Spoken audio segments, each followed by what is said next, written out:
IFIC ব্যাংকের check dishonour মামলায় বিশ্বসেরা cricketer ও আওয়ামী লীগের সাবেক সংসদ সদস্য সাকিব আল হাসানের বিরুদ্ধে গ্রেপ্তারি পরোয়ানা জারি করেছে আদালত। দুপুরে ঢাকার অতিরিক্ত মেট্রোপলিটন ম্যাজিস্ট্রেট জিয়াদুর রহমানের আদালত এই আদেশ দেন।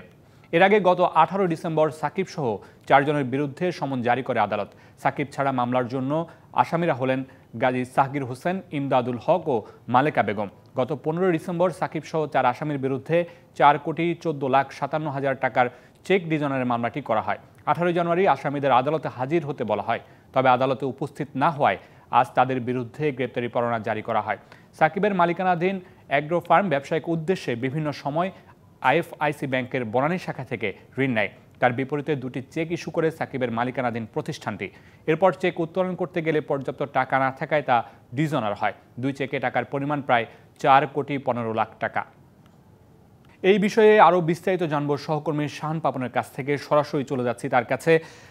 পাপন, নিশ্চয়ই আপনি এই বিষয়টি সম্বন্ধে আরও বিস্তারিত জানাবেন যে সাকিব আল হাসানের মামলাটি সম্বন্ধে আপনার আশপাশে অনেক মানুষ দেখতে পাচ্ছি, তারাও কি বলছে এই মামলাটি সম্পর্কে?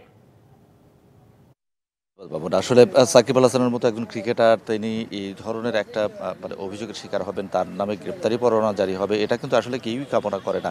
তবে বিপরীতে আরও একটা কথা কিন্তু বলা যায়, এই ক্রিকেটার সাকিব যতটা সফল ব্যবসায়ী, সাকিব কিন্তু ততটাই ব্যর্থ। আর আসলে আমরা যেরকম দেখতে পেয়েছি, তিনি গোল্ডের ব্যবসা করতে গিয়েছেন, সেখানেও যে খুব একটা ভালো কিছু করতে পেরেছেন সেটাও দেখিয়ে তিনি রেস্টুরেন্ট বিজনেস করতে গেছেন, সেখানেও তিনি আসলে ব্যর্থ। এর বাইরে যে আরও বিজনেসগুলো করতে গেছেন, সেখানেও কিন্তু আসলে কিন্তু সফলতার মুখ দেখেননি। অর্থাৎ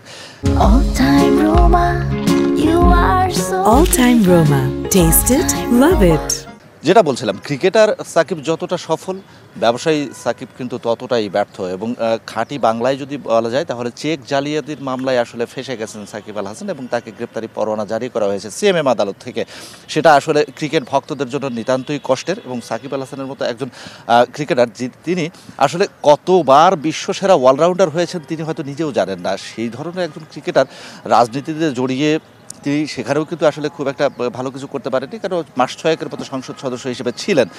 সেই সাকিব যখন আজকে এই পরিস্থিতির মুখে, তখন আসলে নিতান্তই বলা যায় যে ভক্তরা আসলে খুবই কষ্টের মধ্যে আছেন, কষ্ট পেয়েছেন যে সাকিব আল হাসানের নামে এই ধরনের একটা মামলা হবে।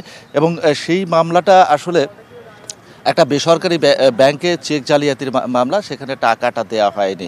তো এইরকম যখন একটা পরিস্থিতি, তখন আসলেই ভক্তরাও আসলে নির্বাক হয়ে গেছেন যে সাকিবের মতো একজন ক্রিকেটার এরকম একটা পরিস্থিতির শিকার হবেন। অবশ্য সাকিবকে নিয়ে নির্বাচন যখন তিনি করেন, তখনও কিন্তু দ্বিধাবিভক্ত হয়ে পড়েছিলেন তার ভক্তরা।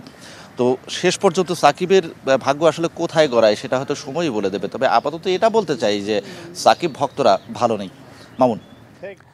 পাপন, আপনি বিস্তারিত জানাচ্ছিলেন, আপনার আশপাশে যারা আছে তাদেরকেও সাথে আপনি নিশ্চয়ই কথা বলেছেন এবং তাদের কাছ থেকে শুনেছেন যে তাদের মন খারাপ। বিস্তারিত জানাচ্ছিলেন সহকর্মী শাহান পাপন।